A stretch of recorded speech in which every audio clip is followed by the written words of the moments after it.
Thanks. Don and I were talking about maybe organizing a three-legged race during lunch, to capitalize on our unfair advantage.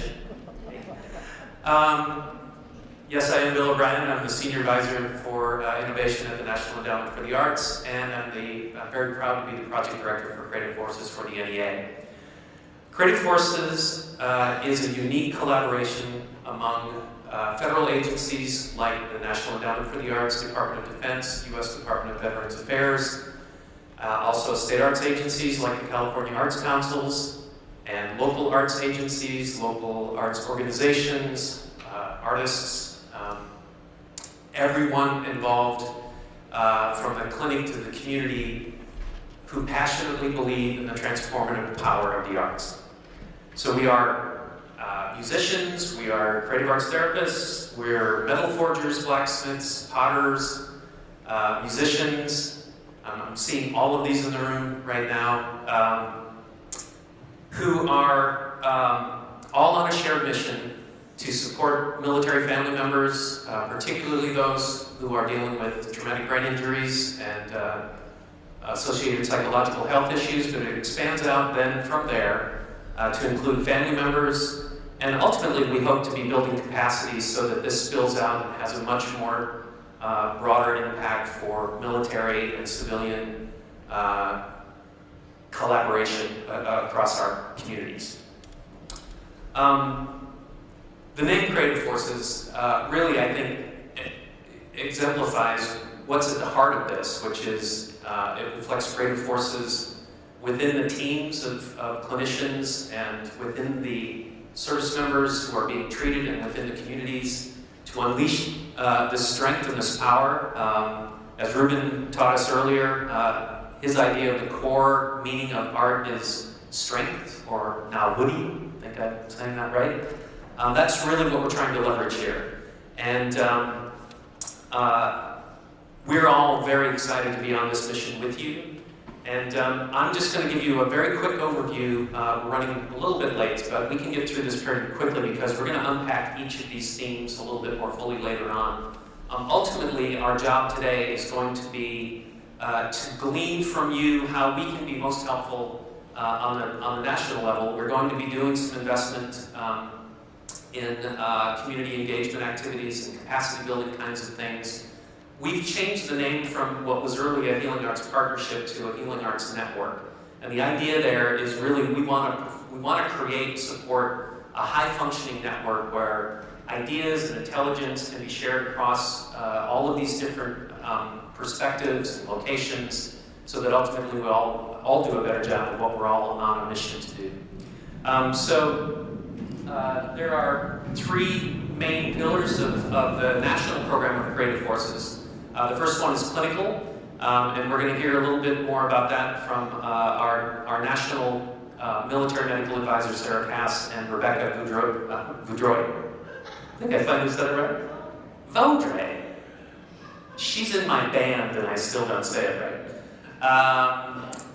They'll talk a little bit more about what happens in the clinic. But it's basically creative arts therapy programs that are embedded and integrated in a team approach. And we've stood up a new one recently with Rebecca, or Miss Vaudrey, and Paul Sargent, who's also going to talk a little bit later, who's the clinic director at Camp Pendleton. And then the other major topic for us today really is the community aspect. We'll be talking more about that later as well. We have General Nolan Bivens, retired here, who is our senior military community advisor, who's helping provide some really, terrific leadership there. We'll have an opportunity later today for us to really try to unpack what we're really trying to do, what the challenges are that are in our way that we want to poke through, and then ideas of how we can start to really think about strategies for us to be investing in a more effective future in these areas. And then the last area is capacity, and we have Anne-Marie O'Malley here, who's leading our efforts in the capacity building area. She and Heidi from SecArm are going to be talking a little bit later about a national resource center that we're going to be putting together that is going to help to support build capacity across all of these areas, including support for research, etc. So we have a documentary that it's a short 4-minute documentary, but it gives you a kind of a peek inside some of these rooms and places, both in the clinic and community side, and they can describe it better and more quickly than I can.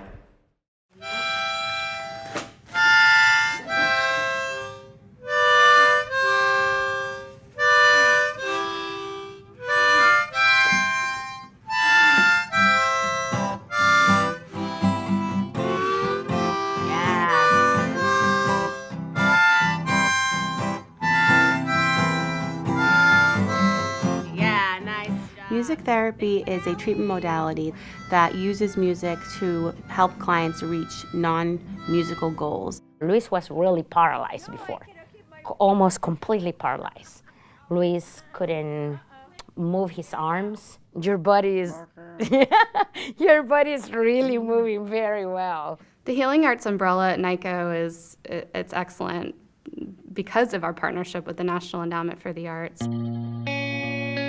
NICO, which stands for the National Intrepid Center of Excellence, began as a 4-week intensive outpatient program for active duty service members with traumatic brain injury and underlying psychological health conditions. Many of the service members coming through have a very difficult time verbalizing what they've been through, and this is due to an actual physiological change that occurs in the brain after either a traumatic brain injury or a traumatic moment in general that results in PTSD.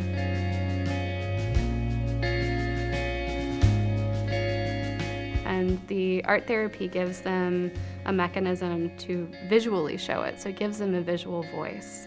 We've had over 1,000 masks created and conducted a thematic analysis on almost 400.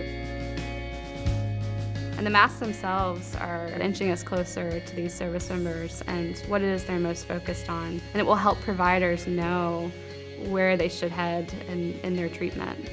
One of the things that we grapple with here is these service members do respond so positively to the art therapy. And that's one of the main goals of the partnership, is to help replicate and expand into areas where service members can then have access to these creative arts therapies within the community. While I'm here, it's one of the days I calm down. My brain stops working on all the other things that it thinks about, and I get to have fun. It's something we started about 5 years ago, offering art to recovering vets. This is actually as much therapy for me as it is for them, I think, probably sometimes more so. You sit there and watch people come in without much to say, not interacting with each other. And I enjoy when I see one of those people, 3 or 4 weeks later, they're talking, they come in. That's our goal. They can find peace here, growth, safety, camaraderie, and they can experience the arts doing that. It's that simple for us. I have met soldiers in here that they couldn't speak to you. What was their challenges? But they were able to paint it and draw it for you. Through art and music, we're healing. We are healing. And I said we because most of the time when the soldier come, the family, we're here with them. And we all heal together. Oh, say, can you see by the dawn's early light? It's truly a miracle. I think without what all our team have done for Luis, Luis couldn't have in my family the quality of life we have. We don't even think we're disabled anymore. You can go anywhere, and we don't see the disability, we only see the possibility. Streaming, and the rockets regular, the bombs burn.